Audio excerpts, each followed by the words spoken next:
नमस्कार साथियों, मैं हूं आपका दोस्त विजय गोदारा और आप देख रहे हैं आपका अपना यूट्यूब चैनल इंडिया वोटर।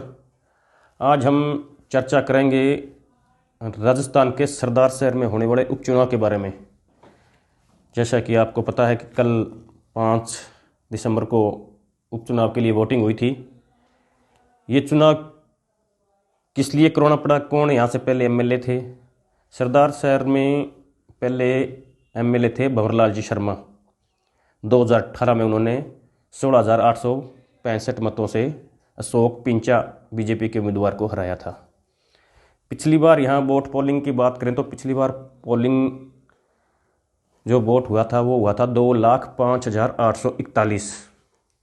उसमें से भंवरलाल जी शर्मा कांग्रेस के जो एमएलए बने थे उन्होंने मत प्राप्त किए थे 94,954 और बीजेपी को यहाँ वोट मिले थे 78,089 और जो आरएलपी है उसको वोट मिले थे 10,267 67। बलदेव जी शरण थे यहाँ आरएलपी के और बीएसपी को वोट मिले थे 6,754। इस उपचुनाव में बीएसपी है वो चुनाव नहीं लड़ रही है। वो वोट किधर जाएंगे? वो वोट ज़्यादातर कांग्रेस में जाएंगे या आरएलपी में जाएंगे, इसके बारे में कुछ कह नहीं सकते क्योंकि बीएसपी ने किसी को भी समर्थन नहीं दिया। वो यहाँ चुनाव नहीं लड़ रही है। इसका परिणाम क्या होगा ये कुछ कह नहीं सकते। पिछली बार यहाँ वोट थे 2 लाख और लगभग टोटल वोट है 2,69,000 के समथिंग और अब वोट है यहाँ 2,89,843। तो पिछली बार से 20,000 वोट अब की बार यहाँ ज़्यादा हैं और पोलिंग भी पिछली बार हुए थे 2,05,000 और अब की बार पोलिंग हुए हैं 2,08,956। यहाँ आरएलपी ने सारा खेल ही बिगाड़ दिया है। किसी को कुछ समझ में नहीं आ रहा है कि आरएलपी किसको नुकसान करेगी। कुछ तो कह रहे हैं कि ये बीजेपी को ज़्यादा नुकसान करेगी, कुछ कह रहे हैं कांग्रेस को नुकसान करेगी।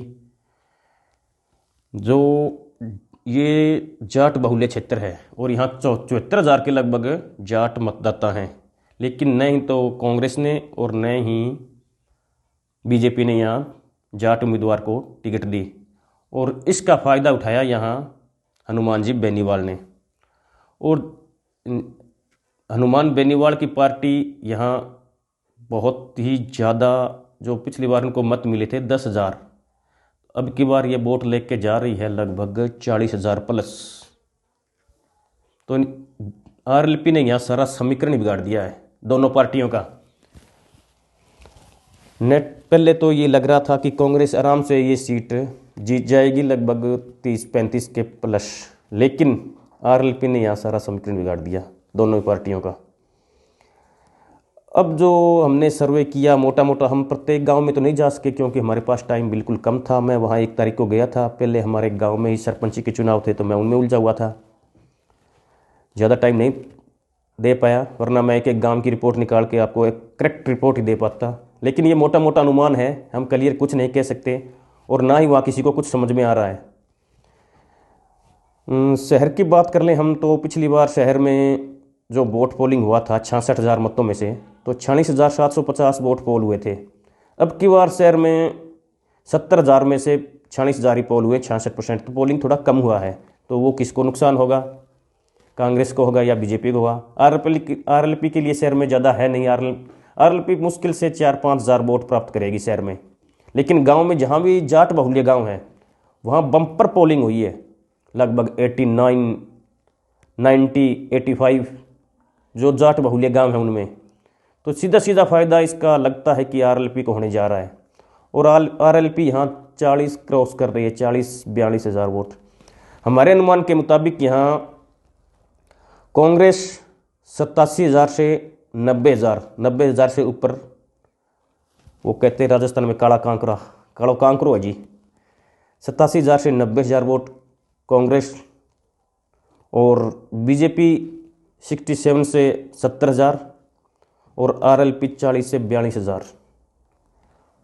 अगर आरएलपी 42,000 से ऊपर जाती है तो फिर कांग्रेस के लिए खतरे की घंटी है। कांग्रेस का मार्जिन है वो 10 से भी नीचा चला जाएगा। तो कुल मिला के ऐसा लग रहा है कि कांग्रेस सीट तो ये जीतने जा रही है और मार्जिन रहेगा 17 से 23 के बीच में।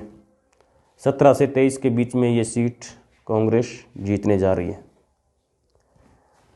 तो ये था हमारा एग्जिट पोल। हम श्योर तो नहीं कह सकते पूरा, जैसे कि हमने आदमपुर वाला बताया था कि आदमपुर में तो पक्का है, आप लिख लीजिए, क्योंकि उतना टाइम हमारे पास था नहीं। सिर्फ 1 तारीख को गया था मैं और 4 तारीख को मैं 4 दिन ही सर्वे कर पाया। तो कुछ बड़े बड़े गांव मैंने ज़रूर कवर किए। तो वहाँ तो मुझे तो मेरा आइडिया तो यही है कि वहाँ 17 से 23 के बीच में कांग्रेस आराम से ये जीत जाएगी। हाँ, अगर आरएलपी